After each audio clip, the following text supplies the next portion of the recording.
qabde suni maal jechuudha. Nuhii kana asii fuutee gara kutaa ganda sanitti achi nu galchiteetiniin hooleyyii sirkaa kana maal jettee xiqqoo irra gurra na ba'a jechuudha sagalee filachirraa.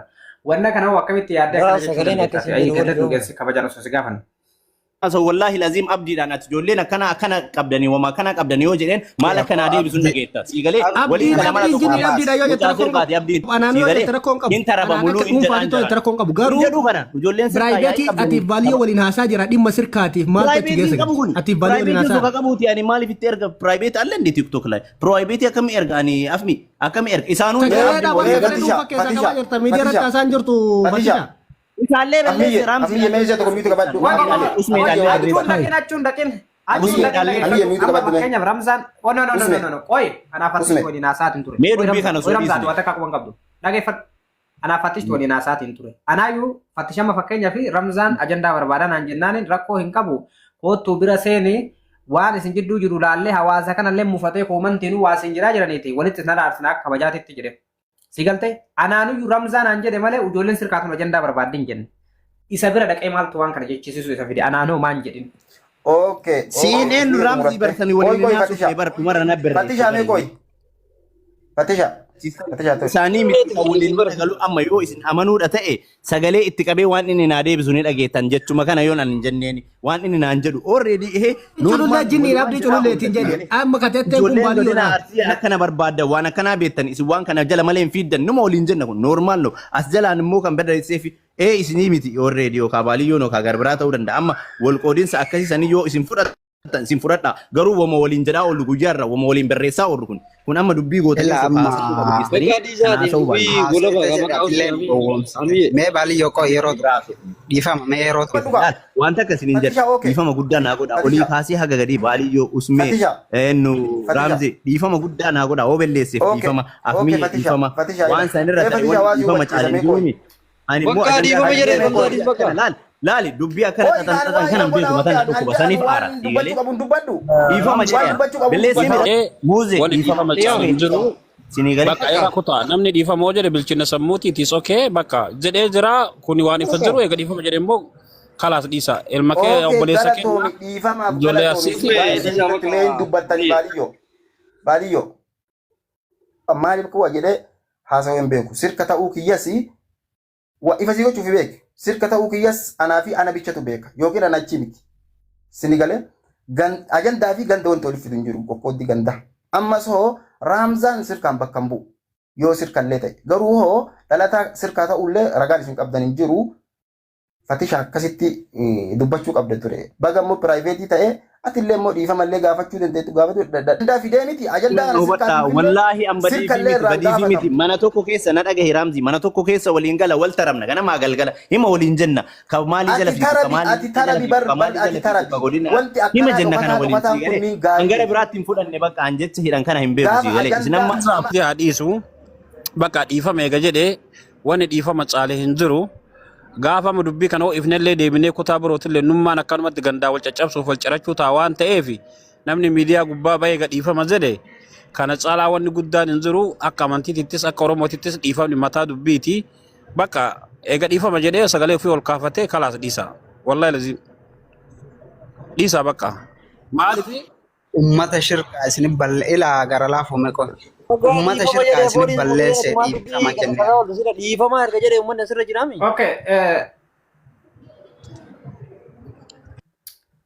kan wanti dhiifama caalu hin jiru kanumaan isa goola baati namni biraa immoo waan akkana kana dhiisa taphatni waan akkana hin dalagu baay'ee haasaa jira malee yookiin abdii kaasaa hin jiru asirratti waan ati nu isin hunduu nagaa naa tura isin kabajaa isin jaaladhaa yeroo gaarii isin Aboo wal jira sagaleen kiyya jiru qoy sagaleen kiyya jiru abunu baratti dhayeetiniin sambira kunneen hin jirra kawaayee hawaasa arsii kaati dubbattee fuudhiifama osoo hin gaafatin Ramzaa usme dhiifama jedhee baheenu akka dhuunfatitti wanni isatti aarreen jiru isa komanne malee akkami kawaayee hawaasaa gateetiniin biraaf wareen dhageeffadhu kaan ammatiin dhageenye ana dhageenyaa sitti maa'utu dhageeffadhu muluun keessanuu jechuudha dhiifama guddaa naa godhaa warroota sirrii jirtanii warroonni jala jirtanillee dhiifama naa godhaa jedhee balleessee jira attaqalaayii walii qabee jechuun kuni barra usme mulumaan guututti dhiifama kan mucattiillee hin beeka akka dhiifama ta'e kun akka balleessaa guddaa ta'e siigalee walumaa galatti dhiifama jedhee miire bakka erga namni kabajaadhaan dhufee dhiifama nuun jedhe nullee dhiisuma qabnaa jedhee jira isa Thank you. Walumaa gala jedhee bakka galatooma hundi keessanuu. Qaanulee araaraa ta'uu qabna usme.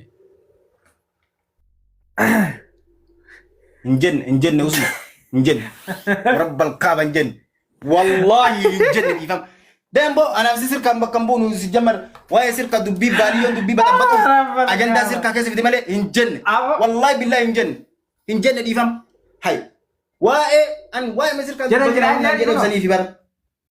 Injenne Fatisha wallahi injenne Fatisha. Hay. Tata ko birin gora back. Tata ko birin gora kati male. Me wae sirka san wallahi arinda addatti ko agenda ufdande gora tundandena. Hay. Agenda kana balleessu fi abara ma dalal babriyon kurille sharmuti. No ka kuno hawaasni waan hawaasni komando hawaas arsii dubbate malee Ramzaan ka dhuunfaa anamma kan akka dhuunfatitti gaafadhe mikinaatu waan private hin jedhe san sii galte san gaafadhe battish waan san jette moo hin jenne laala amma dhageeffadhu aarii wal biraa waan dhiifama gaafatu qoy mee baadiyyo kan lolli qoy mee dhaafadhu waan dhiifama gaafatu kan jedhetanii mi ana dhiifama gaafatu lakin Hussein no jedhee jira jedhu dhageeffadhu kan jedhee mi no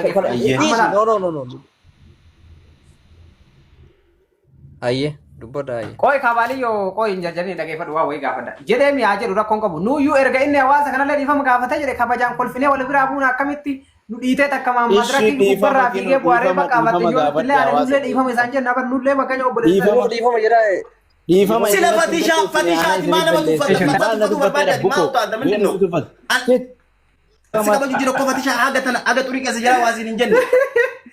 Wallahi nama tufata. Ol kana monte nareshi difama yenne bakateni. Difam. Salam alaykum. No difama dhiifne jirra bakka dhiifne jirra dhagai. Atona tibbelleessine. Tokko faama amma qabbanone walina soin. Qoy baaleyo. Bakka waar tokko faara Fatish dale du heddu si kabanya. Dhagai ka. Muta deba. Laalo hedduu si kabanya waan ta'eef kabajaa keetiif akkanas si waamne atillee bakka hin taane irraa ufeegi kana boodatti nullee mufachiisini nullee waan baddu sirraa arguu barbaannu kana durallee gaafa waan sun dalagame keessumaanin si dhufee anuyyuu sitti barreesse waan sanni beeyda asirra kaasuun barbaadu soo kanaafuyyuu laale wanni tokko yoo badee jedhan wal gorfatuu fi gartee wal qabatuu fi boruma yoo wanni wayii sirra dhufee jedhe ijoollee manumaa yookiin nammarra waasin jiru Ramzammaan irra gartee na irra siqee kanatu bayees wajjin dhaabata waan ta'eef san akkasii walii hubannee yeroo kamuu walii dhageenye akka walii dhufnee tiriin gartee dogongora uumame tokko dhiifama waliin jechuun salphinaa miti yoo gartee tiriin badii tokko balleessitee hawaasa kee dhiifama gaafachuu mi huccullee baafadhu yoo sinjaa yoo qalleessi fannifnallee jedhan namni hawaasan ala hin jiru waan ta'eef akkasitti walii galanii deemuun bareedadha. Atis akka gama keetiitti anattis ta'ee Ramzattis ta'ee baaleeyyattis ta'ee waa mufattee keessa keessatti yoo jiraatte asumaan afoo ilaalaa dhiifama sin jechuu barbaanna hedduu si kabanja waan kabajaaf bakkee si qabnuuf malee ijoollee xiqqoo ta'e yookiin akkanuma si baafnee suurama keessa dhidhiinnee xiqqoo waa sin jedhina irraa gasi darbinee buunee deemne jechuudha si galee kabajaadhaan si gaafanne waan kana hundaa'u waan ta'eef karaa gaarii irra hagarraatti xariiqa gaarii irra deemaa jirta namaa walitti hin buutu nama hawaasa hin qarqaarta nama kee bira dhaabatta ammas immoo waan namaa walitti buutu soo kanaaf akkasitti dhufee sin jechuu barbaada gara ta'u. Afwa lillah hundi keessanu sababalla dhiifama naa godha yoo balleesse dhiifama bakka akkasii dhumatee jira ilaa ta'us meetararra wanti hin jiru lalaale Fatisha Riyaad abbaa barbaadde waan barbaadde jechuu dandeette si gala ammoo waan awwaalloo gara biraa fudhatanii namni fudhataaf malee sumi akkas yaade af miidiyaa irratti waan akkasii callisee post nama godhu nama akkasii miti si galee easy wama na barate yookaan nu barate jechaaf uma waliin wanni jennu haala san ta'e malee suni waan akkasitti maal taateti yoo keessa galaaltu waan akkasitti jedhamu miti jedhe si galee gara biraatti fudhatanii taate galatoome amma galatoome dhiifama gaafachuun kunu tokkoffaa beekumsa sodaa osoo hin taane kunummaanuu mataan isaa beekumsa awwalfaa dhugaruu amma